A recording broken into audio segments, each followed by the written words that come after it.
আজকে আপনাদেরকে 4 থেকে 5টি গাছের বিষয় নিয়ে বলবো, কারণ আপনাদের তো বুঝতে অসুবিধে হচ্ছে একসঙ্গে এত ফুলের গাছ।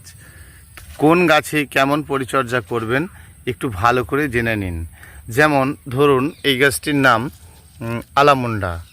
তো আলামুন্ডা গাছের আমরা দুটো স্টাইল এখানে দেখতে পাচ্ছি, রেখেছি।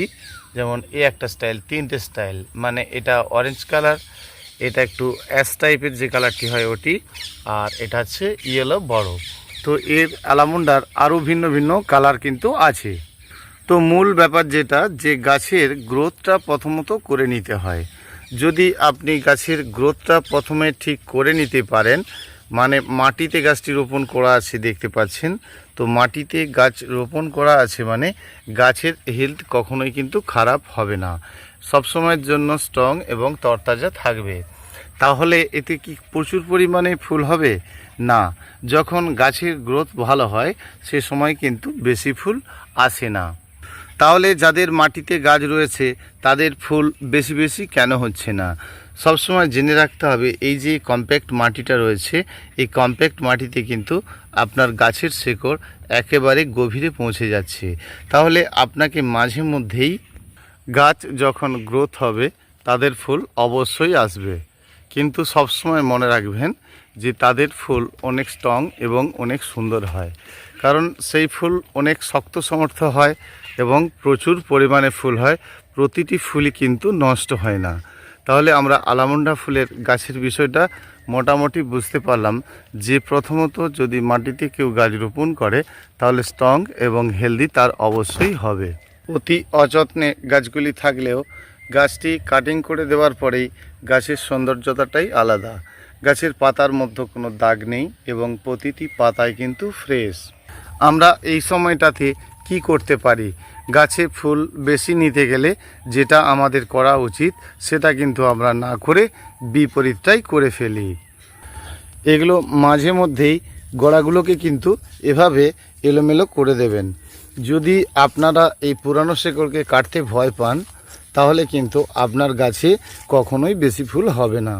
তাহলে বেশি ফুল নিতে গেলে এর যে মূল শেকড় সেগুলো কিন্তু মাঝে মধ্যেই এভাবে এলোমেলো করে দেবেন, একটু উখড়ে দেবেন, মানে একেবারে খুপড়ে এভাবে একটু ডালা ডালা রাখবেন, কারণ মাটিকে একেবারে ধুলোর মতো করে গুঁড়িয়ে ফেলবেন না।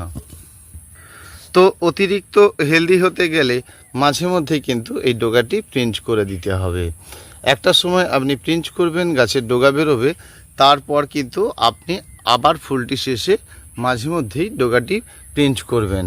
যদি প্রিঞ্চ করেন তাহলে অসংখ্য শাখা বেরোতে থাকবে এবং প্রচুর পরিমাণে আপনার কিন্তু ফুল আসবে।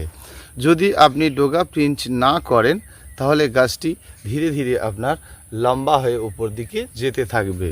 তাহলে মোটামুটি ব্যাপারটা বুঝলাম যে ডোগাটা প্রিঞ্চ আমরা কখন করব বা কি করব। অনেকেই ব্যস্ত হয়ে এই আলামুন্ডা গাছে ভালো রকম খাদ্য দিয়ে ফেলেন, যে গাছটি ফুল হচ্ছে না মানে তাহলে কি খোল, ইউরিয়া, ডিএপি এটা ওটা আমরা দেব? এটা একদমই না। কারণ গাছ আপনার যদি নিজের থেকেই ভালো থাকে তাহলে কিন্তু আপনি সেই সময়টা গাছকে দিন, তাহলে গাছটি আপনার আরও সুন্দর হয়ে উঠবে। গাছের লম্বা ডালগুলো কেটে দেওয়ার পর ছোট ছোট শাখা বেরোচ্ছে, এতে ফুল আসবে, তারপরে কিন্তু আপনি ডোগা প্রিঞ্চ করবেন। কারণ আপনি একবার ডোগা প্রিঞ্চ করেছিলেন, তারপরে আপনার নতুন ডোগা বেরিয়েছে, তারপরেও আপনি ডোগা প্রিঞ্চ করছেন, তাহলে কিন্তু আপনার গাছটি এইভাবে বল আকারের হতে থাকবে। তো যাদের গাছে একেবারেই ফুল হচ্ছে না, অনেক দিন ধরেই গাছটি হেলদি আছে, কারণ আপনার গাছটি ছাওয়াতে রয়েছে, সেজন্য আপনি যদি এই অল্প পরিমাণে সুপার ফসফেট নেন আর কি, এইভাবে সাইডে দিতে থাকেন, তো তাহলে ঠিক যতটা নেবেন ঠিক ততটাই কিন্তু আপনাকে পটাশ দূরত্বে দিতে হবে। সব সময় মনে রাখবেন যে গাছ থেকে ডিফারেন্সে এই যে পরিমাণটা আমি খুব অল্প দিলাম বলে গাছ থেকে প্রায় 5 ইঞ্চি ডিফারেন্সে দিয়েছি। পরিমাণ আপনার যত বেশি হবে, মানে মশলার পরিমাণ যত বেশি হবে, ঠিক দূরত্বটা কিন্তু তত বেশি হবে। তাহলে দেওয়ার পরে কিন্তু আপনি জল দেবেন না, সেই সময় আপনি সব সময় ঘুরে আবার ওই মাটিটিকে এলোমেলো করে দেবেন। তাহলে মাটির মধ্যে যে রসটি রয়েছে তাতেই আপনার মশলাটি তৈরি হয়ে যাবে। তাহলে মশলা দেওয়ার পরে আপনি কিন্তু জল দেবেন না, সে সার যে কোনো সারকে দিয়েই জল দেবেন না। কারণ জল দেওয়ার থাকলে আপনাকে গাছে প্রথম অবস্থাতেই জলটা দিয়ে দিতে হবে। গাছটি যখন আপনার ছোট থাকে আর ফুল তার হয় না, খাড়ত্ব ভাব এসে গেছে, ফুল নেই, তাহলে আপনাকে মনে করতে হবে যে আপনার গাছের রুট নিচ থেকে বেরোনো শুরু হয়েছে এবং গাছটির ভেতরে শেকড়ে একেবারে কম্প্যাক্ট। তাহলে পুনরায় আবার নতুন টবে চেঞ্জ করার ব্যবস্থা করুন, মানে নতুন টবে আপনি আবার ভরে দেওয়ার ব্যবস্থা করুন। তো যখন আপনি গাছটি নতুনভাবে রোপণ করবেন আর কি, সে সময় কিন্তু খাদ্য দিয়ে রোপণ করবেন না। এবং ওই সময় দুটো কাজ করতে পারেন।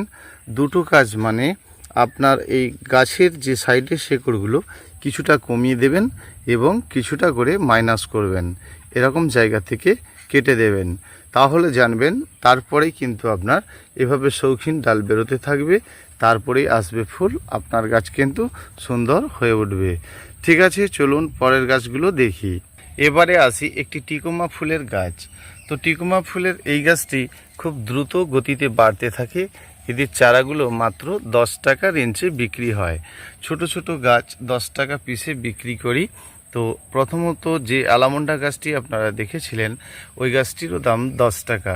তো এই যে চায়না ডলের গাছটি দেখছেন, এই যে চায়না ডলের গাছ বা এই টিকোমার গাছটি দেখছেন, যেটা দেখলেন সেটা আলামুন্ডা। তাহলে এই টিকোমা গাছটির সমস্ত ডগাগুলো কিন্তু কেটে দেওয়া হয়েছে। যখন গাছের অতিরিক্ত শাখা বেরোতে থাকবে তখন গাছের খাদ্য নিজের থেকেই কমতে থাকবে। তাহলে আপনার মূল বিষয় যে এটা হবে সেটা হচ্ছে গাছের কিছু ডগাকে মাইনাস করে দেওয়া, কাটিং করে দেওয়া। যত গাছের ডগা আপনি কাটতে থাকবেন জানবেন দেখবেন নতুন ডগা শুরু হয়ে যাবে। যেখান থেকে ডগা কাটা হবে তার নিচ থেকে আবার শাখা বেরোতে থাকবে। গাছের ধরুন আপনি 5টি শাখা কেটেছিলেন, সেটা কিন্তু আস্তে আস্তে 10টাতে পরিণত হয়ে যাবে। যখন সংখ্যা বাড়বে তখন গাছের খাদ্যের অভাব থাকবে, সে সময় কিন্তু আপনার গাছে ফুল হবে। তাহলে আপনি এই কাজগুলো কখন কখন করবেন? ঠিক গাছকে প্রথমত বাড়তে দেবেন। গাছ যখন অতিরিক্ত বেড়ে যাবে তাতে 2-1টি ফুল হওয়ার পরে আপনি গাছটি কিন্তু অবশ্যই কাটিং করবেন। তাহলে আপনার গাছে কখনোই ফুল বন্ধ হচ্ছে না। চলুন পরের গাছটি দেখে নিন। এই গাছটির নামই চায়না ডল। তো এই চায়না ডলের গাছটি একটি ভালো ইনডোর প্ল্যান্ট। আপনি আপনার বাড়ির ভেতরে রাখতে পারেন, আপনি আপনার বাড়ির সিঁড়ির কাছে রাখতে পারেন, বা আপনি এটি কিন্তু আমাদের মতো এরকম সম্পূর্ণ রৌদ্রেও রাখতে পারেন। তো এই গাছটি ভীষণ সুন্দর দেখতে হলে হবে না, এই গাছটি অতিরিক্ত বৃদ্ধি পায়, মানে বৃদ্ধি হয়। তো এর অতিরিক্ত বৃদ্ধির ফলে কিন্তু আপনি এর সৌন্দর্যতাই দেখতে পাবেন, কিন্তু এর থেকে ফুল নিতে হলে তাহলে এর খাদ্য বন্ধ করতে হবে। তাহলে বন্ধ করতে গেলে এর গোড়াটাতেও আপনাকে কিন্তু যেভাবে দেখালাম, যে মাটিকে কুপিয়ে দিতে হবে বা মাটিকে খুবড়ে দিতে হবে, সেইভাবেই কিন্তু আপনাকে এটার ক্ষেত্রেও তাই করতে হবে। তো এর ক্ষেত্রেও আমি ফুল নিতে চেয়েছি, তাহলে কিন্তু আমি দূরত্বে অল্প করে পটাশটি মাটিতে আগে দিয়ে দেব। আপনার টবের ক্ষেত্রে হলেও তা আপনি বেশি দেবেন না, 1 চামচের বেশি কখনোই নয়, 4 চামচের 1 চামচের বেশি নয়। মাটির ক্ষেত্রে একটু বেশি দেওয়া যায়। তো আমি ওটা যতটা দেব ঠিক পরেরটাও কিন্তু ঠিক ততটাই দেব। তো আমরা এইভাবে কিন্তু কোনো খাদ্যও দিতে পারি, বা আমরা কোনো গাছের ফুল আসার জন্য কোনো কিছু দিতে পারি। তো যখনই আপনি কোনো খাদ্য দেবেন বা সুপার ফসফেট পটাশ দেবেন ফুল আসার জন্য, সে সময় কিন্তু মাটিতে প্রথমত জল লাগলে আপনি জল দেবেন। 24 ঘন্টা মোটামুটি আপনার জল বন্ধ থাকতে হবে। এবার মাটিগুলো ভালো করে এলোমেলো করবেন। যখনই আপনি এলোমেলো করবেন দেখবেন গাছের শেকড় কিছু কেটে যেতে হবে। কারণ এই তোলাকার শেকড় আপনি কাটতে ভয় পাচ্ছেন, আমরা কিন্তু তা পাচ্ছি না। দেখতেই পাচ্ছেন ওর যে কিছু শেকড়, সেগুলো কিন্তু মাটিটিকে যখনই খুপড়ে দিলাম তখনই কিন্তু শেকড়গুলো কাটা পড়ছে। এবং সবথেকে বড় কথা, এই মাটিটাকে একেবারে ধুলো করবেন না, যাতে নিচ পর্যন্ত রৌদ্র ঢুকতে পারে এবং মাটিটি ভালো করে শুকনো হতে পারে। আপনারা অনেকে এই ভুলটা করেন যে গাছটিকে ভালো করে খুপড়ে দিচ্ছেন, মানে মাটিটাকে একেবারে ধুলো ধুলো করে দিচ্ছেন। সেটা করার দরকার নেই, এভাবে আপনারা করতে থাকবেন, তাহলে আপনার গাছ সবসময়ের জন্য শৌখিন হয়ে উঠবে। পুষ্পশ্রী নার্সারি কোলাঘাট, আমি কমল। Phone number 9609456194। আসছি আবার আগামী দিন। ধন্যবাদ বন্ধুরা, ভালো থাকবেন।